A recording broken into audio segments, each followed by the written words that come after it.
Welcome back, Ultimate Weapons. It's the Night Sky Prince again. Final Fantasy VII Remake director Tetsuya Nomura has claimed before that we shouldn't worry about Final Fantasy VII Remake's media absence, as the game has been progressing smoothly and would be shown off in full after the release of Kingdom Hearts 3. Well, in a recent interview with Famitsu, one of the biggest gaming publications in Japan, Nomura, as well as the producer of the game, Yoshinori Kitase, have both doubled down on the commitment to make Final Fantasy VII Remake have a very big year in 2019. Kitase and Nomura were both asked by Famitsu on what their future projects were for 2019, to which both of them responded with the comments that suggested more Final Fantasy VII Remake news is on the way, and it's all happening in the current year. According to the interview, Nomura said his key word for 2019 is 7, and went on to say that more information will be released for the game. For Kitase, he said his key word for 2019 is long awaited, stating that he wants to keep up with fans' expectations,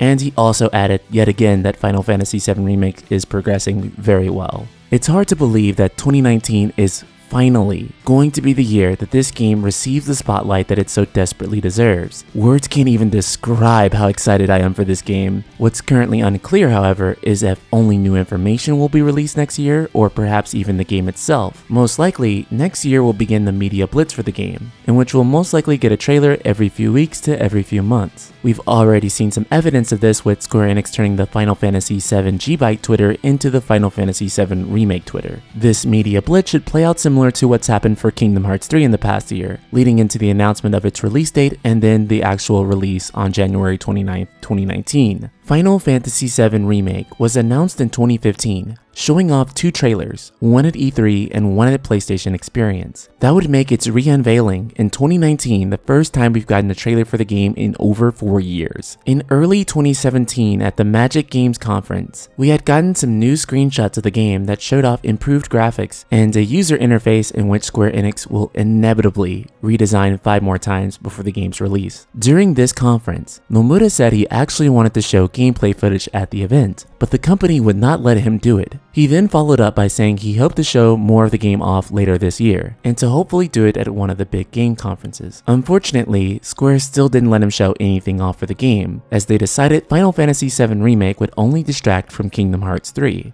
A game that would be releasing much sooner, and therefore deserved the PR team's complete focus for the moment. I absolutely can't blame them for this way of thinking. After all, when they announced Final Fantasy VII Remake back in 2015, it even overshadowed Final Fantasy 15 for a bit, and that game actually was the next mainline Final Fantasy. To me, the end of 2019 is a possible release year for Final Fantasy VII Remake, but not the most likely one. Let's be honest here, this is Square Enix, and 2020 is most likely to be the year in which FF7R releases.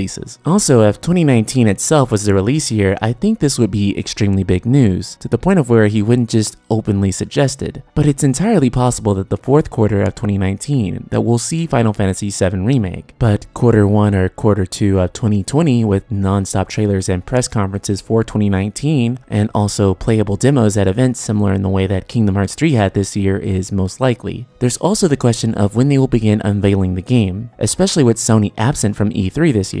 Final Fantasy VII Remake said to be a timed exclusive for PlayStation 4, I don't know where else it'd show up, unless Square Enix did their own press conference again, in which last time they did that, it didn't go over too well. Though a big part of the reason for that was the absence of this game, so it might be received in a better light by fans this time. Though it's also entirely possible that this exclusivity deal may no longer be the case, and we might just see the game shown off on Xbox One at Microsoft's conference. Though I doubt Square Enix would choose to show it off at a conference in which the majority of their fans don't pay as much attention to. It's also worth noting that Kingdom Hearts 3 has at least 5 solid years of development behind its belt now, in which it went gold at the end of 2018 and started development back in 2013. Assuming the same thing with Final Fantasy VII Remake, 2019 or 2020 both seem incredibly reasonable for the release of this game. Though, since it is a multi-game epic, my biggest hope is that we aren't waiting longer than 18 to 24 months between these releases. But hopefully that's not just wishful thinking. So, Ultimate Weapons, are you excited to finally get more Final Fantasy VII Remake news in the coming year of 2019? Do you think you'll release in 2019 too? Or do you think 2020 is a much safer bet for us? Subscribe, click the bell icon, and let your voice be heard in the comments below. And if you really love Final Fantasy VII, I mean really love Final Fantasy VII, be sure to join our Facebook group, Ultima, Square Enix plus JRPGs. It's like inserting the Night Sky Prince Disc 2, link in the description below.